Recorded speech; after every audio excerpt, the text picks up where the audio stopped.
안녕하세요. 네, 정신건강 매거진입니다. 오늘은 구독자 여러분들께 이전에도 우울증에 관해서 말씀을 드렸지만 조금 더 축약 혹은 이전에 빠졌던 내용들에 대해서 전체적으로 쭉 다시 한번 돌아보는 시간을 가져보고자 합니다. 선생님들 우울증 늘 보고 계시지만 이제 하나씩 질문 한번 봐보면서 얘기 한번 나눠볼까요? 네. 자, 첫 번째 질문인데요. 우울증이 뭔가요? 마음의 감기라고 하던데 이것과 관련해서 좀 이야기를 나눠봤으면 좋겠습니다. 네, 사실 마음의 감기라고 이렇게 우울증 많이들 말씀하시는데 이게 어쩌면 우리가 우울증도 어떤 하나의 누구나 겪을 수 있는 흔한 질환이니 가서 이제 치료를 받자 이런 의미로 얘기가 된 것 같긴 합니다. 보통 누구나 겪을 수 있는 우울감이라면 그건 마음의 감기일 수 좀 있겠는데요.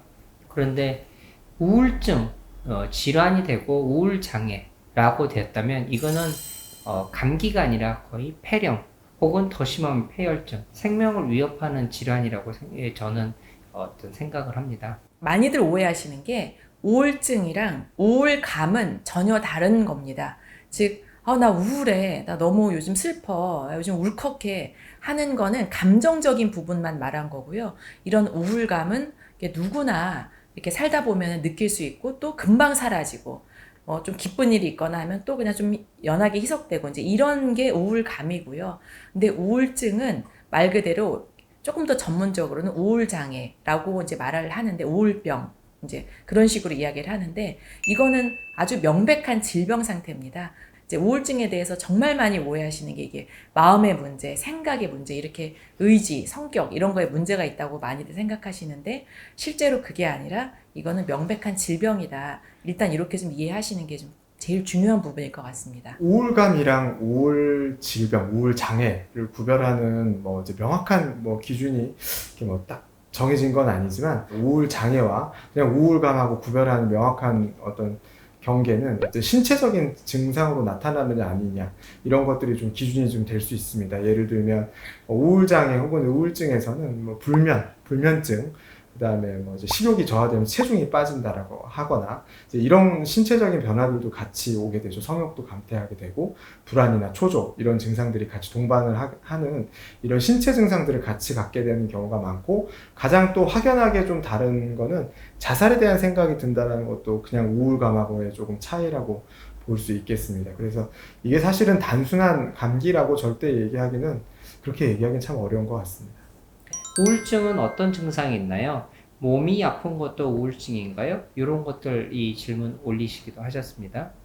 신체 증상으로 이렇게 많이 발현되는 우울증을 저희가 조금 더 타입을 나눠서 멜랑콜리형 우울증이라고 그렇게 설명을 하는데요. 주로 노인에게 나타난다고 되어 있고 몸 여기저기 이제 돌아다니는 통증들. 근데 의학적으로 검사를 했을 때는 크게 뚜렷한 원인이 없이 나타나는 여기저기의 통증이나 신체적 불편감들 이런 것들을 호소하는 식으로 나타나는 경우가 많고요. 또 이제 심한 불안이나 초조감들을 이렇게 호소하는 경우가 많이 있습니다. 그래서 몸이 좀 떨린다든지 가슴이 두근거린다든지 식은땀이 난다든지 하는 이러한 불안 초조 증상들이 이제 우울증의 하나의 증상이 될 수도 있고 에너지 저하로 인한 피로감, 그다음에 불면, 식욕 저하 이런 것들이 신체 증상으로 자주 나타나는 증상들입니다. 그러니까 우울증이 증상이 이제 결국은 마음이 감정적으로 슬프고 힘들어지고 생각도 사고도 굉장히 절망적으로 다가가게 됩니다. 그래서 모든 것들을 해석할 때 나는 다 안 될 거야. 혹은 의미가 없어. 이렇게 사고적인 것도 부정적인 사고로 가시게 되고 아무것도 못하게 되고 전화도 받기 싫고 사람들도 안 만나고 싶고 밥도 먹기 싫고 잠도 못 자고 그래서 결국은 우리 어떤 일상 활동을 못하게 되는, 그러니까 전반적인 영역에서 이 영향을 끼치는 게 우울증의 증상이라고 할 수 있겠습니다. 그 다음에 이제 또 하나가 중요한 부분이 아까 그 자살 생각 이야기 하셨는데 우리가 그 자살에 대해서도 이제 3단계 정도로 나눌 수가 있어요. 첫 번째 단계는 그냥 별로 사는 게 재미가 없다. 이렇게 살아서 뭐 하나 싶다. 삶에 별로 애착이 없다. 정도가 이제 첫 번째 단계라고 할 수가 있고요. 그거보다 좀 더 심각해지면 정말 죽고 싶다. 내가 차에 치여서 죽을까? 떨어져서 죽을까? 약을 먹고 죽을까? 뭐 이런 식으로 자꾸 생각해보고 인터넷에서 검색해보고 이제 이런 단계가 좀 심각해진 단계고 더 심각해지면은 이제 그런 거를 실질적으로 행동에 옮기려고 구체적으로 계획을 짜고 실행에 옮기기도 해요. 약을 사 모은다든지 아니면 옥상에 막 올라가 본다든지 이런 식으로 이건 이미 사실 실행에 옮겼다고 봐야 되거든요. 그래서 그런 경우에는 굉장히 심각한 단계다. 이렇게 좀 우리가 받아들일 필요가 있습니다. 그래서 자살하고 싶은 생각까지 들었다라는 거는 이미 앞에 그런 이제 저희가 얘기한 그런 것들은 대부분 있을 가능성이 높고요. 굉장히 그 심각한 그 응급 상황이다. 이렇게 좀 생각하시고 빨리 병원을 찾는 것이 좋습니다. 네, 청소년 우울증에 대해서도 많이 질문을 해주셨는데 이제 자해하는 청소년들이 워낙 많다 보니까 부모님들이 많이 좀 궁금해 하시는 것 같아요. 자해하고 자살은 조금 이제 의도적으로는 조금 다르죠. 자살은 죽고 싶다에 가깝고요.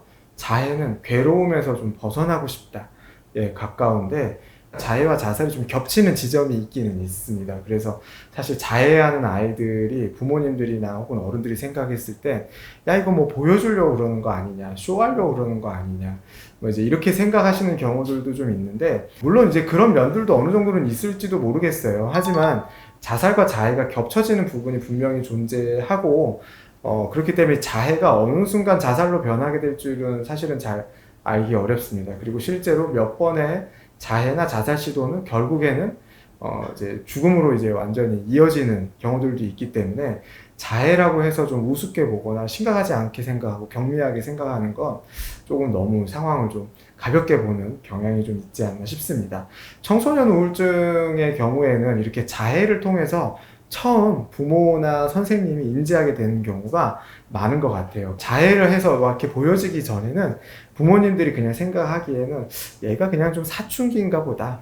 뭐 선생님들도 뭐 얘가 좀 요새 공부가 좀 하기 싫은가 보다. 뭐 혹은 집에 무슨 일이 좀 있나?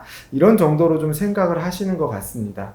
그래서 자해를 통해서 이 청소년과 그리고 청소년과 관계된 가족의 문제가 수면 위로 이렇게 올라오게 되는 경우가 많이 있는 것 같아요.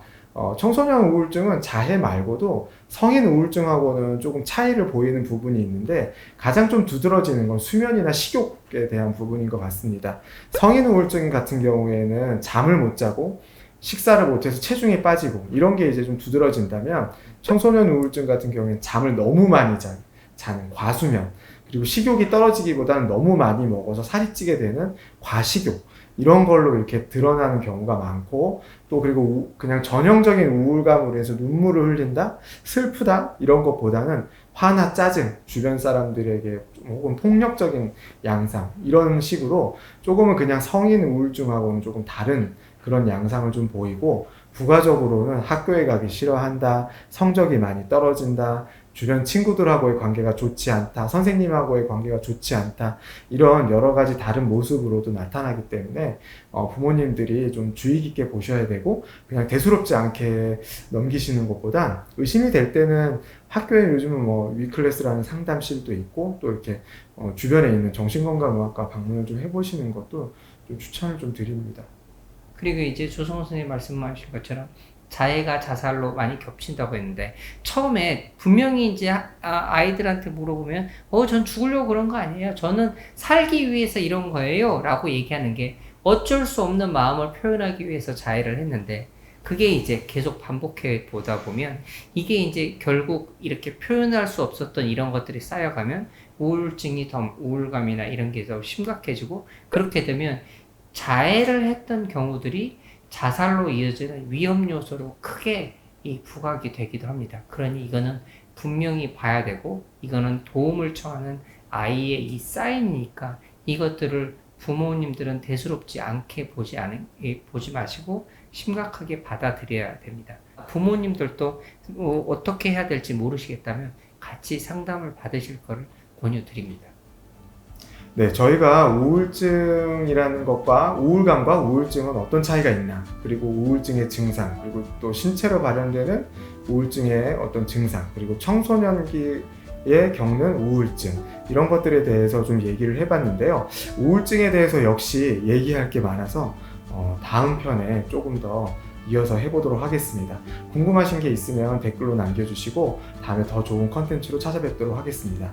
이상 정신건강 매거진이었습니다. 안녕히 계세요.